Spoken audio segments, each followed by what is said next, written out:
Hay una anécdota de Richard Feynman que siempre me ha parecido, bueno, genial.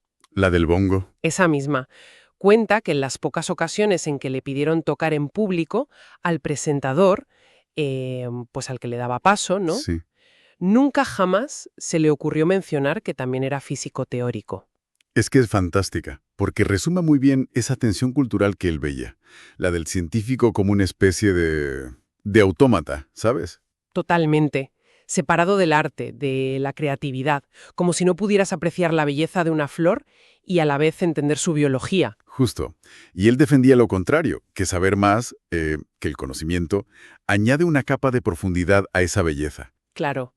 Y aunque él decía que nuestra cultura respeta más las artes, la cosa es que los artistas beben de la naturaleza. Puestas de sol, las olas, las estrellas, siempre. Pues hoy vamos a explorar esa misma naturaleza, pero a otro nivel. No el que se ve, sino el que se revela con el análisis. Vamos a buscar esos ritmos y formas ocultos que Feynman llamaba leyes físicas. Y para eso nos vamos a basar en sus escritos sobre el carácter de estas leyes. Y lo que me parece más interesante de su enfoque es que elige una ley que podría sonar, pues, antigua, ¿no? La ley de la gravedad. La de Newton, sí. Pero él argumenta que es completamente moderna, porque la tradición científica, el método, la honestidad para llegar a ella, eso no envejece. Exacto.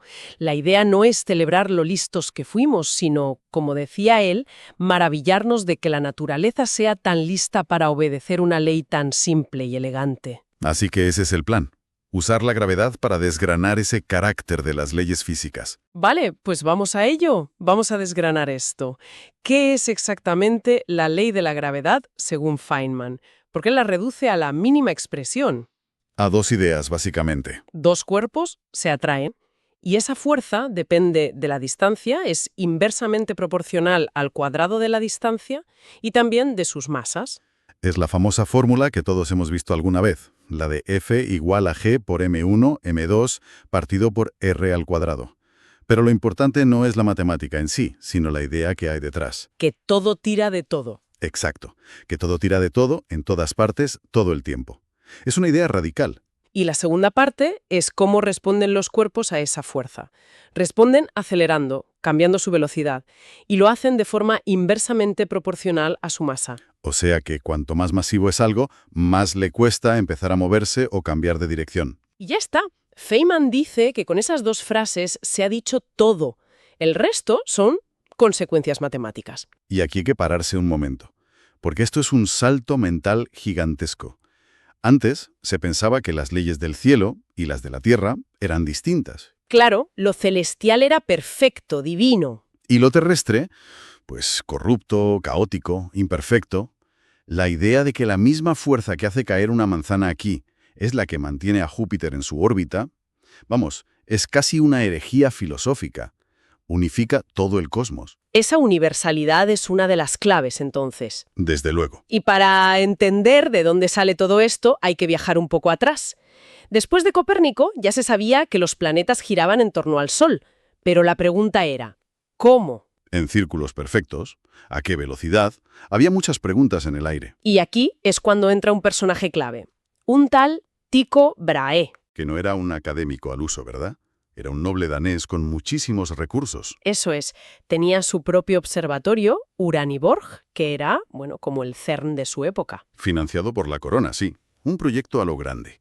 Y este hombre tuvo una idea que lo cambió todo. Pensó, a ver, en lugar de debatir sobre cómo debería ser el universo, ¿por qué no lo observamos? Observar, sí. Pero con una precisión maniática. Noche tras noche, año tras año, anotar cada detalle y confiar en que los datos, al final, hablarían por sí solos. Y ojo que hablamos de precisión. Pero esto era justo antes del telescopio. Lo hizo todo a simple vista. Todo a ojo. A ojo, sí, pero con unos instrumentos gigantescos, cuadrantes, sextantes metálicos, una locura de la ingeniería para la época. Su obsesión era eliminar el error. Y este es el cambio de paradigma.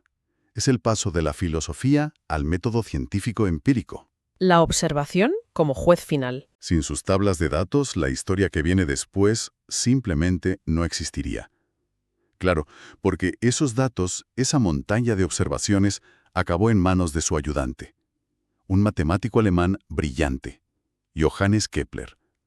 Y Kepler se pone a la tarea, a buscar el patrón oculto en los movimientos de Marte, con un método de pura prueba y error. Un trabajo de locos. Titánico. Años y años de cálculos a mano. Y en un momento dado cree que lo tiene. Con una idea bastante clásica, ¿no? Círculos con el Sol un poco movido del centro. Exacto. Era una teoría elegante y funcionaba. Bastante bien. Pero bastante bien no era suficiente para Kepler. No, porque al aplicar su modelo, ve que hay un pequeño desvío con los datos de Brahe para Marte. Una diferencia de 8 minutos de arco. Que suena a poquísimo. Es que es poquísimo. Es una desviación minúscula. Para que nos hagamos una idea, es como ver el grosor de una moneda a 50 metros de distancia. Casi nada. Lo normal habría sido ignorarlo. El 99% de la gente lo habría achacado a un error de Brahe y listo. Pero Kepler no. Conocía a su maestro. Conocía la precisión obsesiva de Brahe y confió más en sus datos que en su propia teoría. Y esto es el momento clave. Decide que la diferencia es real. Y en un acto de honestidad intelectual que es asombroso, tira a la basura su propia teoría. Años de trabajo. Y empieza de cero. Eso es a lo que se refiere Feynman con el carácter de la ciencia, ¿verdad? Justo esto. Es tener la integridad para seguir los datos a donde te lleven, aunque destrocen tus ideas más queridas. Confió más en la evidencia que en sus creencias. Y esa lección es potentísima incluso hoy. Y al final, esa tenacidad le dio la respuesta. Al dejar atrás el círculo, la forma perfecta, y probar otras curvas. Descubre que todo encaja a la perfección con una elipse. Su primera ley. Los planetas no describen círculos, sino elipses, con el Sol en uno de los focos. Feynman lo explica con la analogía de las dos chinchetas y la cuerda. Es que el impacto de esto es demoledor. Rompe con 2000 años de dogma. El círculo como símbolo de la perfección divina de los cielos. Se acabó. Y lo rompe solo con datos y honestidad. Pero no paró ahí. Luego se preguntó por la velocidad.